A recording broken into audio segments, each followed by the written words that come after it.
U.S. Army Rangers veteran and an 18-year pancreatic cancer survivor. Hi, Chris. Thanks for joining us today. It's so wonderful to see you. I'm so excited to see you. Hi, it's nice to see you too, and thanks for having me on today. Oh, thanks for agreeing to And be here. Really thrilled to hear you tell your story. You've got an amazing, amazing story. How and when were you diagnosed exactly? I was diagnosed in 2003, in October of 2003. I was having really severe abdominal pains and issues. I went to, I'd been probably having those for almost a year before that. I'd been going to GIs, having upper and lower GI. The doctors didn't find anything. They just chalked it up to having too much stress and eating the wrong foods or whatever. One day I just folded over, and I'm pretty hard to fold me over. And my wife at the time, Jennifer, uh, took me to the ER, and they treated for pancreatitis, which is 5 days of not not eating and just IV fluids, and seeing if it would resolve. And then that didn't work, so they tried it again. So I was up to about 10 days without eating, just painkillers and IV fluids. Then they finally managed to do a scope, an endoscope, and discovered that my bile duct was blocked by a mass. They then sent me out for a more invasive ERCP, where they uh, took a biopsy and discovered that it was pancreatic cancer. So they sent me home to get stronger, and then in November I had so I'm right at my 18th Whippleversary here in a few days. And Dr. Howard Reber performed a Whipple. And then in January, I started chemotherapy with Dr. William Isakoff, and I did continuous chemotherapy for almost 10 years. Wow. Yeah, that's a long time. It kind of matches my chemotherapy went almost as long. My last one was actually in 2018. So I'm keeping my fingers crossed that we can keep that up. But when you were told then that you had pancreatic cancer, did the doctors give you much hope at that time, or were they kind of, just go home and put your house in order, or did they come up with a plan right away? Well, since they were able to do the resection and get clear margins, it really improved the, Isakoff is definitely not a proponent of giving time frames.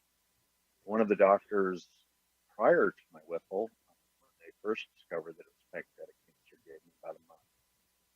So I was definitely told to pack my bags, but that didn't really sit well with me. So it's more about what are we going to do, and let's get ahead of this.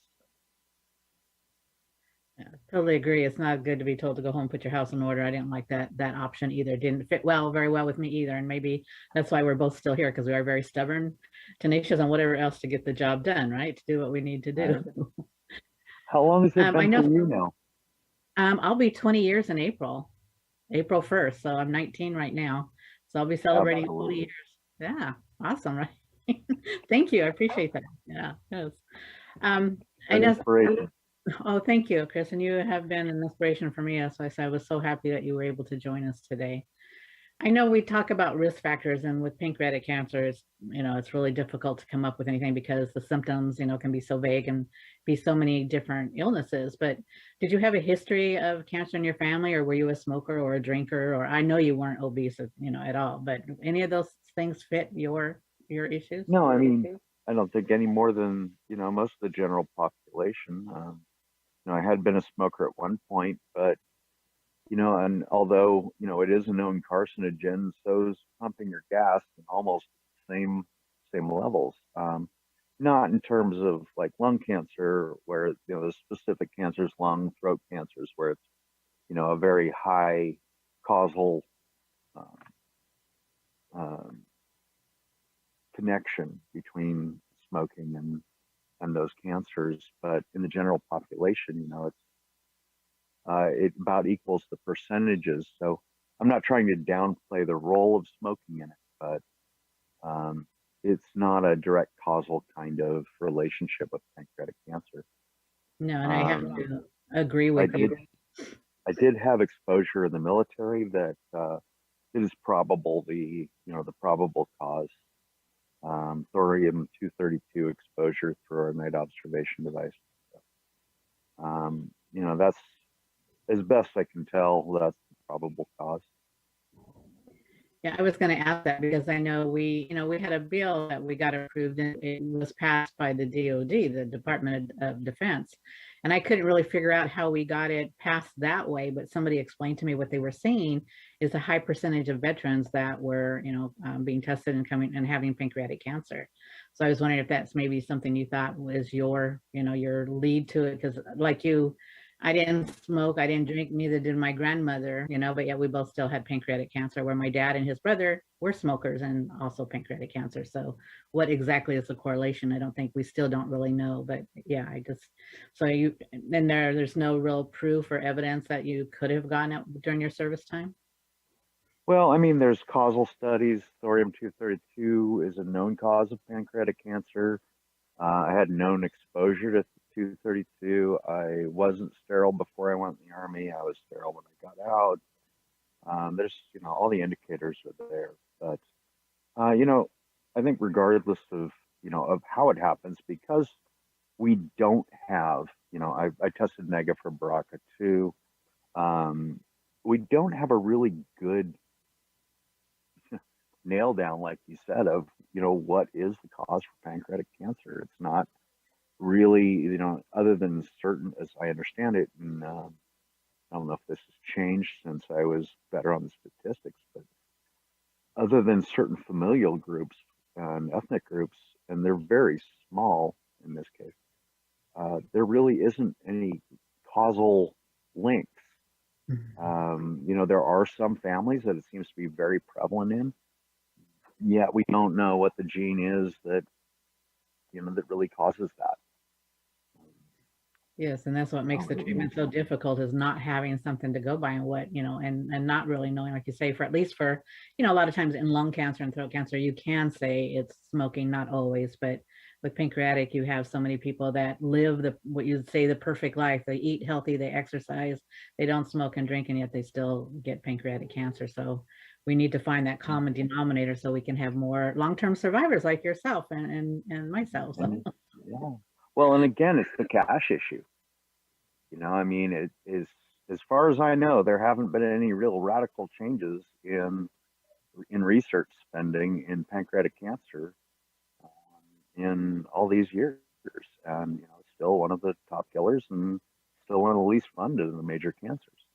Yes, and it keeps moving up every year. Yeah, exactly. Correct me if I'm wrong on that, because I would love to hear that we're spending radically more money on it.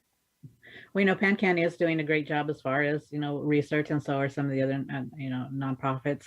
So it's better than it was when you and I were first diagnosed, because I remember, attending something with PanCan and only having like 5 researchers came out. And when we attended something in 2019, I mean, there were so many, I lost count. And so it was really great to see that. But, we have changed our survival rate, but it's taken us forever to get there. And it's really still unacceptable. It shouldn't take us. When I think my dad was diagnosed, it was 3%, I was 4%, and we're only at 10% right now. So we really need to make the move and get that. It's just really unacceptable. And we need to do more than what we're doing. But I think we are getting there with a lot of help from, like I said, PanCan is a great research. If anybody wants to check it out, they can go to their website, and there's a lot of information on there as well. You did something, I think, really amazing in 2010, if I have the year right. I may be a little off on that. But can you tell us about that, what you did? I mean, I'm just still in awe of what you did. So can you kind of share that with us? I got a little crazy in 2010. I was pretty frustrated with not being able to fight my cancer hard. In 2010, if I have the year right. I may be a little off on that. But can you tell us about that, what you did? I mean, I'm just still in awe of what you did. So can you kind of share that with us? I got a little crazy in 2010. I was pretty frustrated with not being able to fight my cancer harder and kind of took it out on pancreatic cancer as a whole, really trying to move even more of what, I'd been doing with the Pancreatic Cancer Action Network with PanCan. And, I was really appalled by the funding, and we'd been going to Washington and lobbying. I decided that we needed to gather even more awareness. So while doing chemotherapy, I set out on my motorcycle along with a great support group and, some dear friends, Sandy Madison and ex-wife Jennifer Healy. And I did a 43,000-mile motorcycle ride to raise awareness. At that time, the significance of the number was 1 mile for each person diagnosed that year. So we did all 50 states, 3 provinces, 43,000 miles in 9 months. Like I said, while getting chemo on the road, so I had stopovers for chemo. And just, took it to the small towns and the streets with, thanks to a company that's not around anymore, but Victory Motorcycles from Polaris, and they're now making Indian motorcycles. But they sponsored me the whole way, and a lot of other great sponsors, and a lot of help from, from folks like yourself and PanCan affiliates and PanCan. And we just went out and got in the newspapers and got on TV and raised a ruckus. Yeah, you did, and I really appreciate you doing that. We followed you, and in fact, I went back through some of the old footage just last night, and so it's still there. So all they have to do is Google your name, and they'll be able to go back and see some of the old footage that you did. And it's really great to see the support from the people that you had. Did you meet anybody along the way that really just kind of stuck with you? Oh, there've been so many. I hate to single individuals out, and I hate to not list everybody. True. That's just kind of unfair. A lot of the folks that, that supported us, they're not with us anymore, unfortunately. And, I knew that we'd kind of reached a lot of people one day. My aunt was approached by somebody in her rheumatoid arthritis group.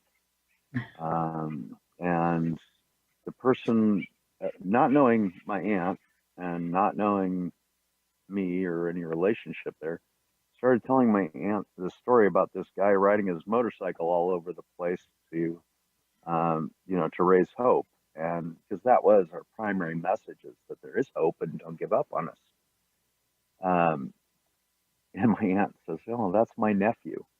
And I thought it was really, that was really kind of the high water mark for me, knowing that we'd made enough noise that somebody living in a city hundreds and hundreds of miles away where my aunt lived would, and not, a pancreatic cancer follower, somebody who's aware of the disease, would hear that story and, bring it just, unannounced to my aunt. And that was kind of like this really cool mark that we'd raised awareness. And, you mentioned that you can Google me, and I think that was the other high water mark for me. And it's still true today that I discovered, somebody told me that you can put in 3 words and find me: Chris, cancer, and motorcycle. Oh, wow. So I thought that was pretty cool that you only have to put in 3 words to find it. And, although the Guinness Book of World Records doesn't, for some reason, track charity events, at the time I set out, the longest claimed solo, meaning one individual doing all the riding, because a lot of these are relays, motorcycle ride for charity was at that time 7,000 miles.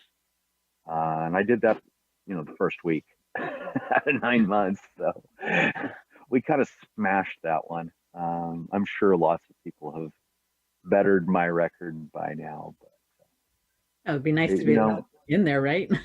Yeah, well, like I said, they don't track that. Yeah. And that's not why you did it. I mean, it's amazing what you did. And I would hear from people who said, I saw this big purple semi on the truck, because that's what was part of your crew, right? And so they would make comments about that too. So it's just was a great attention getter. So you really used the color purple very well. That was But the idea. We'd roll into these tiny towns with a big fifth wheel wrapped in purple and a horrendously purple motorcycle wrap on this giant motorcycle, and really stand out and get people to ask, well, what were we doing? yeah, well, that you did. And I remember when we were in DC one year, you had your motorcycle and it was parked in front of the hotel, and it just drew so many people who wanted to see. I mean, they weren't used to, for one, seeing a purple motorcycle, I'm sure. So it really drew the crowd in, and you were very kind to let everybody have a little seat on there and get their picture taken and whatnot. But you did this all on the road, and you were still doing chemo. How did you manage that? I mean, chemo's not an easy, it's not, go in, get your shot and come out and be happy. I mean, how did you manage all that? Well, there again, I have to thank the military for that. Um, they definitely hammered the perseverance into me to work through the tougher times. Um, there were really rough days. There were days that, I remember riding the motorcycle away from doing chemo and actually riding the motorcycle to chemo and throwing up in the bushes and having the support rig pull up. And my good friend Andy Madison was my videographer the whole trip. And Andy helping me off the motorcycle and into the back of the fifth wheel to, just sleep for a couple hours there on the side of the road with the hazards on, and then get back on the bike and go. Um, the need for funding, the need for awareness far outweighed my need for comfort. It's just, it You're a needed to be great done. inspiration that you can do that. And I, for one, appreciate, and I know so many others that do, because I have people asking me all the time, hey, have you heard from Chris lately? So you still have a lot of people out here that care about you, want to know about you, and you're a great inspiration. And what you did, like I said, for the, over 42,000 miles, I can't imagine. But we still need the funding, we still need the research, we still need the awareness. So are you doing anything now for that, or what are your plans, future plans? Well, what we're doing now, kind of retooling. Uh, After 2010, 2011, I did some rides in 11 to raise awareness. Uh, Unfortunately, Jennifer and my relationship didn't make it through all this because, to be quite honest, when you go through highly traumatic events, sometimes you grow in different ways. And she's still a good friend. She's an amazing person, but our marriage didn't survive it. And going through a divorce at the end of 2010 and the beginning of 2011, then trying to figure out how to date with pancreatic cancer, which that was definitely interesting. Um, and being mentally and physically exhausted from the trip, I just couldn't hold Road to a Cure together at that point. So Road to a Cure went dormant, but we are bringing it back now. I say we as a business partner and I are um, starting a PTSD equine therapy program, and hopefully under the auspices of Road to a Cure and refocusing Road to a Cure to help veterans and cancer patients with the challenges of survival, survivor's guilt, the loss of so many people, the physical traumas. We glanced over what a Whipple is, but those of us that had it, we've been pretty much dissected and a lot of parts missing. We've been through amazing amounts of physical pain and emotional trauma. And it's kind of time as I've moved through this journey, Road to a Cure is kind of going to move through it with me to learning, I coined a phrase years ago, and it kind of really took off, called new normal. That was something that I kept hammering on Road to a Cure, and it really saturated. Um, but it is a new normal, and having to figure out how to thrive in the long term. Horses have been very good to me that way. They've been an incredibly therapeutic thing. I spend my time now working with them, and I spend a lot of my time. I ride with an all former Ranger motorcycle club, all guys that were in the Ranger Regiment and spec ops guys. That there's a lot of parallels, a lot of commonalities, and being able to help both communities for me is pretty important, especially today. Although this is the day you're allowed to wish us a happy Veterans Day, because it is a day for honoring vets.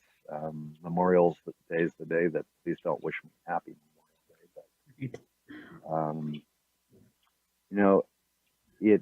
it takes a toll on all of us, and I don't care when you served. I don't care if it's wartime, peacetime. Just the act of that service leaves an indelible imprint on you, and some of them are good, some of them are not.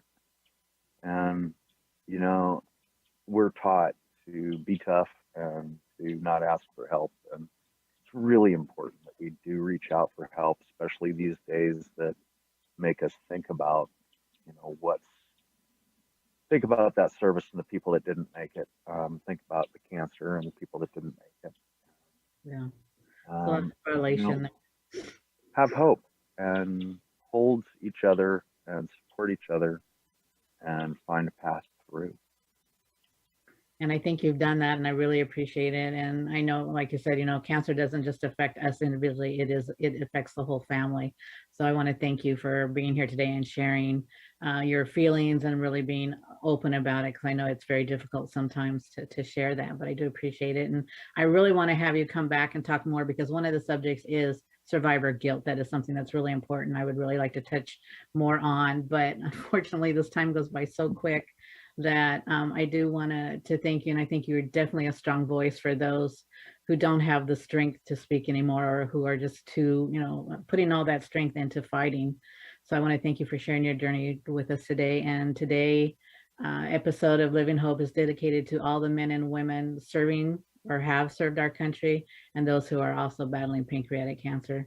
So thank you, Chris Calaprice, for being here with us. I really appreciate it. I love seeing you, and I love you, and I miss you. So take care, and we'll come back again. I would love to, and thank you for having me on. And to all my brothers and sisters out there, both in the cancer community, but specifically today, the veterans, thank you for your service and welcome home. Yes, thank you.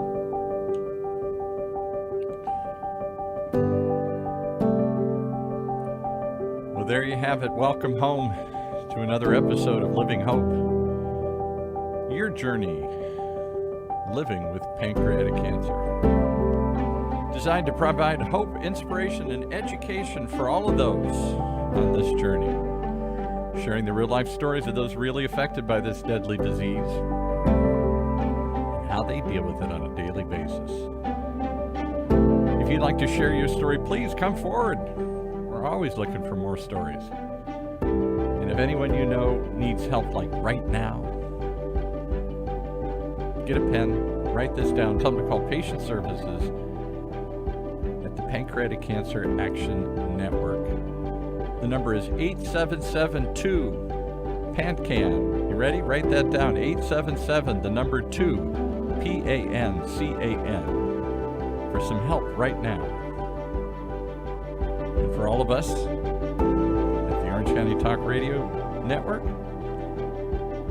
have a happy Veterans Day. Go hug a veteran today.